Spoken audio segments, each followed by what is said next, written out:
Et si l'on vous parlait de l'un des chefs d'État les plus fous du XXe siècle? Entre corruption, guerre, folie et massacre de masse, découvrons ensemble l'histoire d'Amin Dada, président de l'Ouganda et qui était surnommé le boucher. On y va.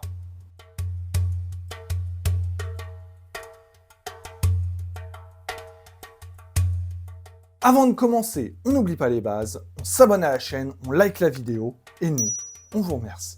Idi Amin Dada n'a jamais autorisé de biographie, ou même qu'on relate certains événements de son enfance, donc tout ça va être un peu flou. Il serait né en 1925, ou 1926, ou 1928 en Ouganda sous domination britannique. Son père, Nyabira Tomoresu, va participer à la Première Guerre mondiale pour l'Angleterre. Il sera décoré et deviendra ensuite fonctionnaire de police. Sa mère, Aïcha Aate, était une guérisseuse et faisait partie d'une secte, le mouvement Yakan, dont la médecine consistait à utiliser une eau de Yakan infusée d'une herbe psychédélique, une sorte de LSD. Aïcha eut une grande influence sur la secte et a même soigné la reine du Bouganda, un royaume qui correspond à la région centrale de l'Ouganda actuelle.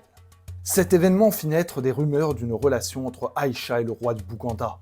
Certains bruits disent même que le jeune Idi Amin, qui vient de naître, est en réalité le fils du roi. On fait alors passer un test de paternité au bébé. Un test un peu particulier. Les anciens l'abandonnent 4 jours dans la forêt. Le bébé survit et il est donc reconnu comme authentique. Outre la réalité scientifique de ce test, cette histoire est racontée par la famille d'Amin Dada. Donc, bon. Ses parents divorcent. Et là encore, impossible de savoir s'il a passé son enfance avec son père ou avec sa mère. Les versions se contredisent. Il aurait travaillé comme éleveur de chèvres à 8 ans avant d'apprendre le Coran. Après plusieurs petits boulots, il est temps pour lui d'entrer dans l'armée.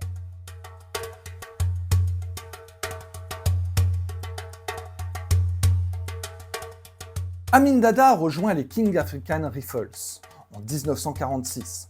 D'abord comme apprenti cuisinier et ensuite comme soldat. Il prétendra plus tard avoir participé à des combats de la Seconde Guerre mondiale, mais c'est faux.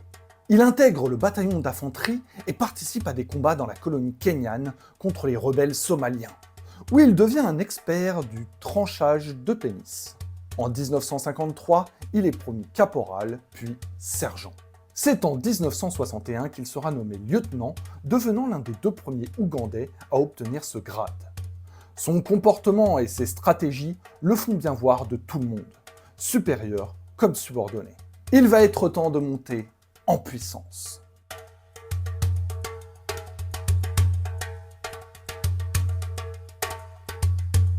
En 1962, l'Ouganda obtient son indépendance, et l'ascension du futur dictateur au sein de l'armée est impressionnante. En 1963, il est promu capitaine, puis major. En 1964, il devient commandant adjoint, et l'année suivante, commandant tout court. Amin était un soldat et également un athlète. Il mesurait 1,93 m et pratiquait de nombreux sports. Il jouait au rugby, et on dit même qu'il aurait été sélectionné dans l'équipe d'Afrique de l'Est. Ce qui est faux. Par contre, il a bien été champion de boxe mi-lourd de l'Ouganda. Plus on monte dans la hiérarchie, et plus on risque d'être impliqué dans des activités plus ou moins légales. Surtout dans des pays qui viennent de sortir de la colonisation. Amin Dada et le premier ministre ougandais Milton Obote ont fait venir de l'ivoire et de l'or en provenance du Congo en échange d'armes. Le Parlement exige une enquête, mais Obote se défend et met en place un coup d'État. Nous sommes en 1966 et Amin Dada lance une attaque contre le palais. Le roi Mutesa est expulsé et Milton Obote se proclame président exécutif. Amin Dada est presque au sommet du pouvoir, reste à le prendre définitivement.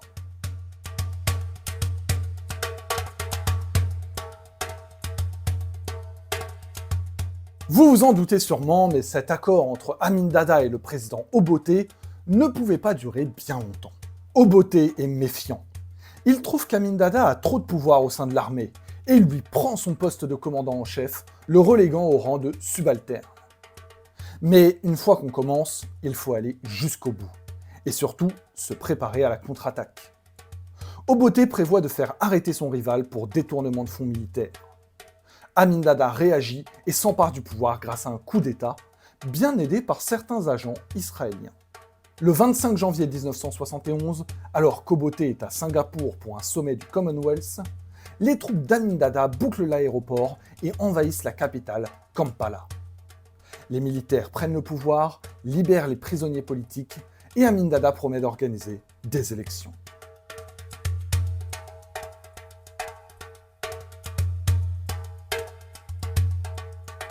Le 2 février 1971, Amin Dada se proclame président de l'Ouganda et chef suprême des armées. Il suspend la Constitution et place les tribunaux militaires au-dessus du droit civil. Tous les organismes liés de près ou de loin avec l'Ancien Régime, ou qui bénéficiaient d'un peu d'autonomie, sont dissous. Désormais, le Bureau de recherche de l'État fait office de service de renseignement et va pratiquer massivement la torture. Obote, quant à lui, s'est réfugié en Tanzanie, avec 20 000 hommes fuyant le nouveau régime. Ensemble et aidés du gouvernement tanzanien, ils tentent un coup d'État en 1972.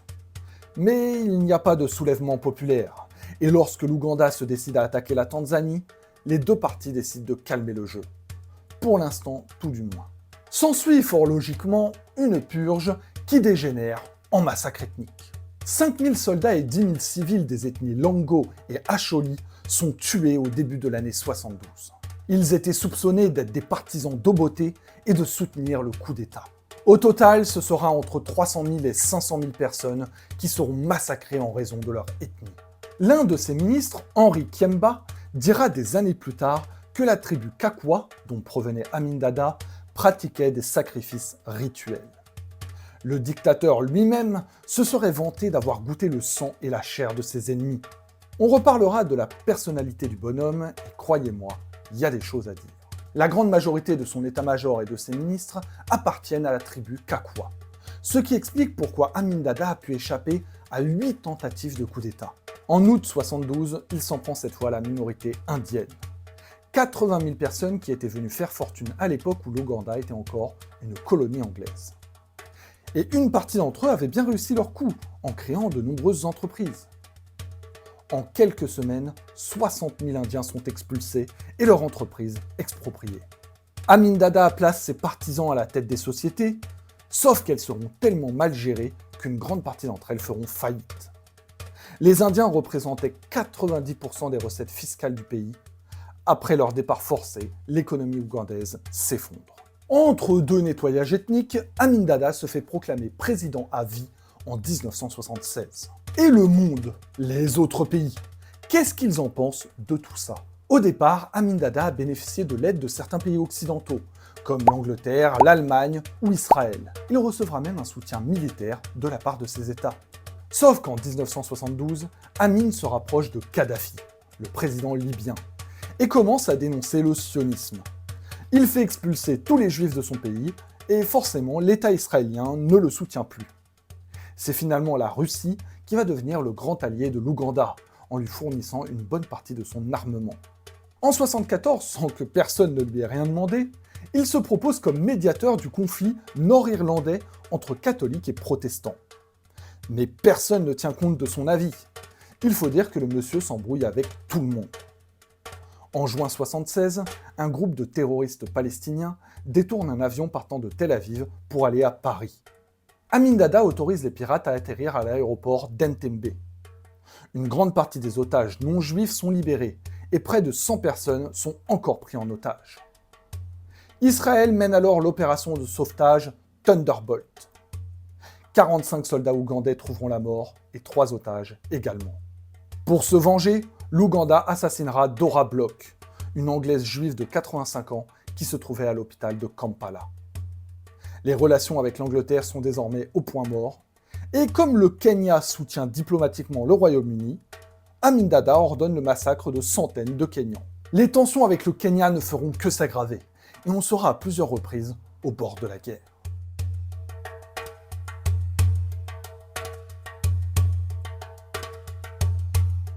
Tout ça, c'est bien gentil, mais ça ne suffit pas à expliquer ce qui rend Amin Dada aussi unique, dans le mauvais sens du terme. Parce que jusque-là, c'est un peu le parcours classique de n'importe quel dictateur. On en trouve même encore aujourd'hui en Afrique. On va faire ça un peu dans le désordre. Déjà, il a eu 6 femmes et près de 60 enfants. Rien n'interdit, Mais c'est sportif comme mode de vie. D'ailleurs, l'une de ses concubines, Kay Amin, a été retrouvée démembrée. Et on n'a jamais su les circonstances de ce meurtre. Amin Dada a eu 1 milliard de surnoms à une vache près. Big Daddy, la machette, le boucher de Kampala, le boucher de l'Ouganda, le boucher de l'Afrique, ou encore le Hitler noir, au cas où c'était pas clair. S'il était au début de sa carrière un jeune homme ambitieux, rapidement son comportement devient plus erratique, imprévisible et extrêmement mégalo. En témoigne son titre complet. Son Excellence Président à vie, Maréchal Aladji Dr Idi Amin Dada, seigneur de toutes les bêtes de la terre et des poissons des mers, et conquérant de l'Empire britannique en Afrique. D'ailleurs, Amin Dada avait un problème avec l'Angleterre. Il s'invente des médailles d'honneur remises par l'Empire britannique. Il avait tellement de décorations qu'il a dû se faire confectionner un manteau pour pouvoir toutes les porter.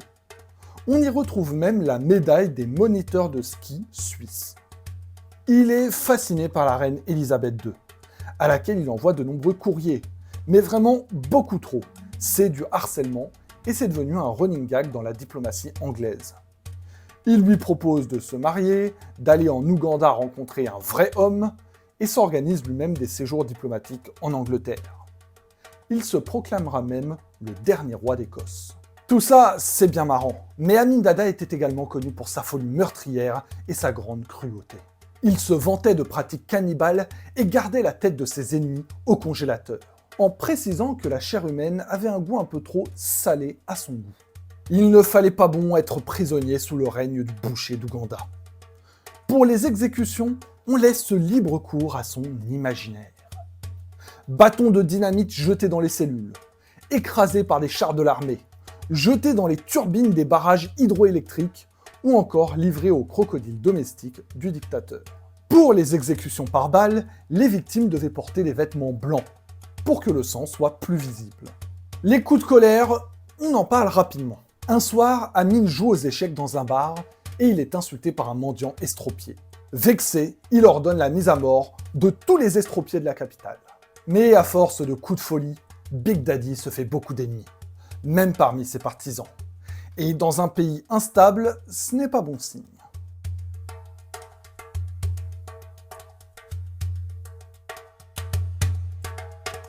En 77, le vent commence un peu à tourner. Une partie de l'armée et du peuple ougandais est mécontent, et Amin Dada doit faire face à de nombreux coups d'État. Il finira même blessé lors de l'un d'eux. Le président dictateur procède à une purge, mais cela ne calme pas le mécontentement. Au contraire, on trouve de plus en plus de partisans de Mustapha Adrissi, le vice-président. En novembre 78, les partisans d'Adrissi tentent à leur tour le coup d'État. Cela échoue et les mutins fuient en Tanzanie. Sauf que Amin Dada les poursuit et décide, pour marquer le coup, d'envahir la Tanzanie. C'est un succès, au début, puisque les forces armées prennent une partie de la région de Kagera. Mais le président sent que ça va chauffer et propose de régler le conflit par un combat de boxe. Ce que le président tanzanien Nyerere refuse. La contre-attaque est violente et aucun allié ne souhaite aider l'Ouganda. La défaite de Lukaya précipite les choses, et une bonne partie de l'état-major ougandais exhorte Amin Dada à la démission. Le président refuse, mais se trouve contraint de fuir après la prise de la capitale. Amin Dada était devenu très impopulaire dans son pays, et c'est désormais l'exil qui l'attend.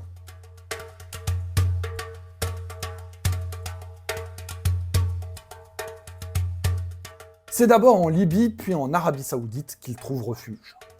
La famille royale lui offrant même de généreuses allocations pour qu'il se retire définitivement de la vie politique.